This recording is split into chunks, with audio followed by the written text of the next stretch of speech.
This is James's studio where he composed, and this is how it was by the time he passed away.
This is like his music. First of all, this room is like the inside of his mind.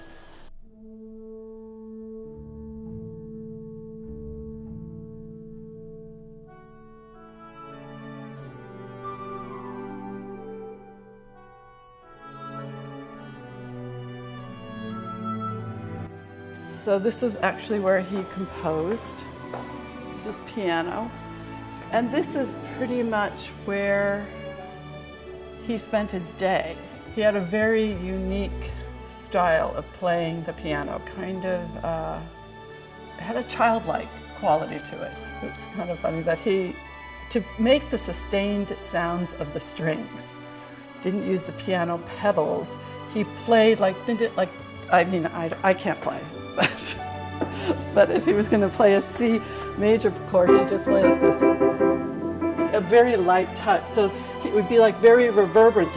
As he'd play the music, there'd be this big sonic mass that he would create, and then he would sing the melodies in this falsetto voice. So it didn't sound like the final score, but it was very beautiful in its own way. I mean, his music was so complicated. It was, well, at least early when he had big orchestras, there'd be a big orchestra, a choir, sometimes a children's choir and an adult choir. There would be these ethnic instruments that brought in with people that couldn't read music, and it would be completely, so complicated to put together. And I almost feel like the more complicated the music was and the more complex the orchestration, the more he just liked it. I think it started to become really alive for him when it created a huge, I feel like, sound mass, a big three-dimensional tapestry. And that's what I'd say this room is. But it's not made out of musical notes. It's made out of objects.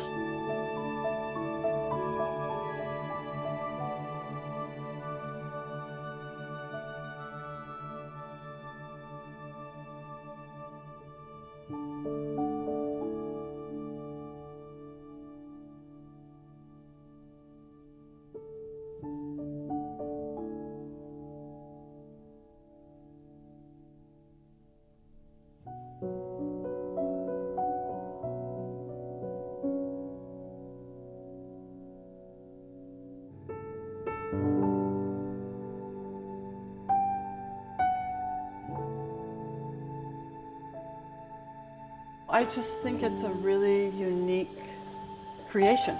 I think this is a piece of art itself, and I can't keep it this way forever. So I just think to have some kind of record of what it looked like.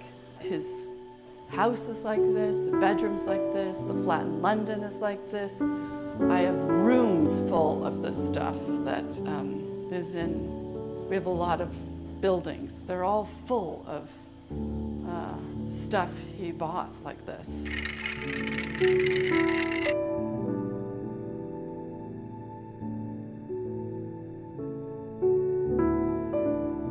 Becky and her friends would come here, like they're 5, 3, 4, 5 years old. He would let them all play in here and he'd play with them. He loved to play with the kids. And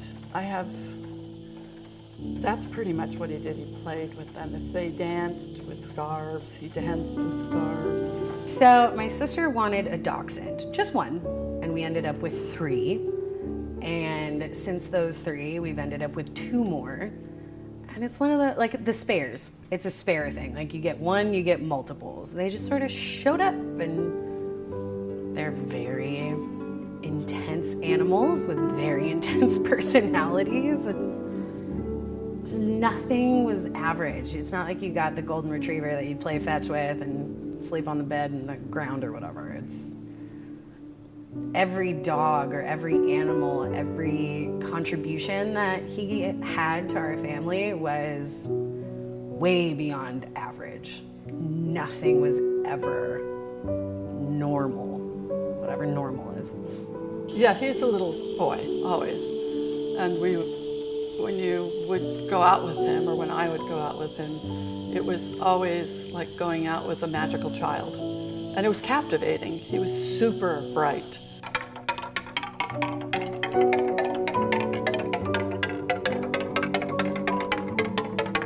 Like my mom was saying, he functioned and he existed on a different plane. He existed in a different dimension. And I think life was it was like an out-of-body experience being with him.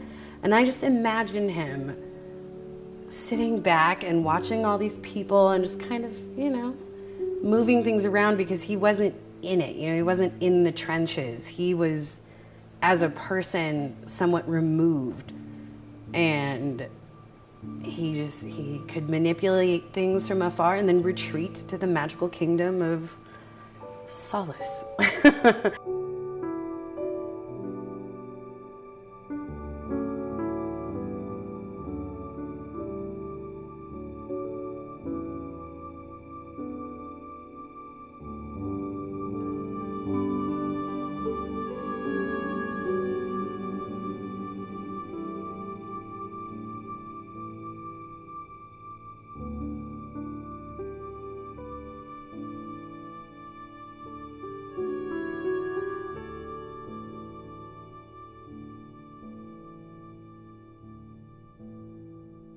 I remember asking him, I like to paint, and I remember asking him where he got his inspiration and how he got into the mindset to work or find themes.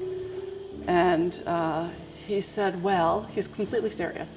He said, I close my eyes and I imagine that I am slowly climbing up a very tall pine tree. And it's a windy day, and I listen to the wind blowing through the pine needles, and then I can hear the melody come out.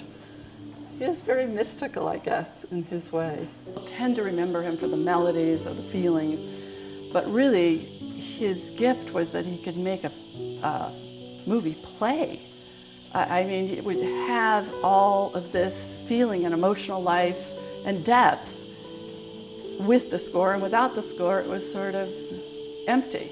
And I've seen scenes that were with other music and then with his music, and that's what he was actually really good at, is evoking emotion and feeling out of music.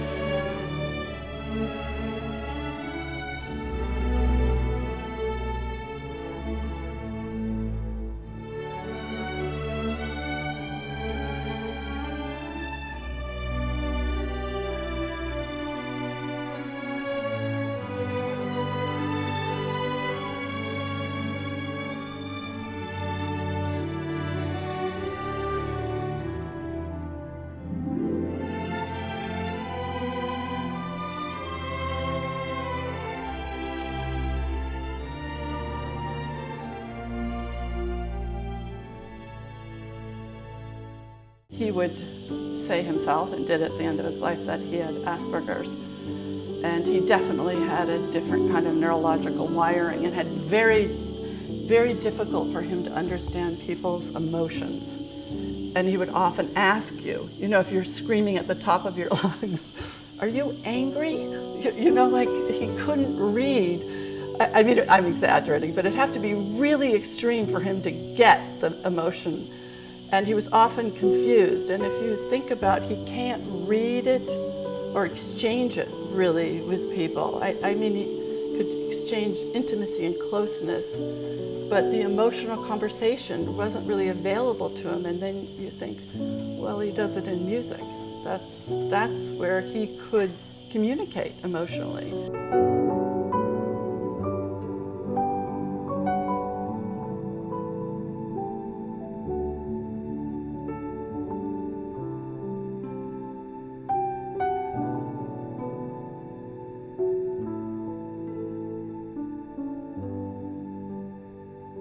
I met James when I was very young, and I don't know why I understood him. As he got more and more successful, he had to do less and less of the activities that normally people do. I remember him coming home at one point saying, you know what? I don't have to go out to dinner with the director anymore because I don't have to do that in order to get hired, so I'm not doing that anymore. So he had the I would say almost bad fortune to be able to run his life and live his life exactly as he pleased. But it made him, I think, more isolated as he got older in particular. I always felt like I took care of him and that he was alone in the world and needed help. He was a weirdo. He was an artist. I mean, he was magic.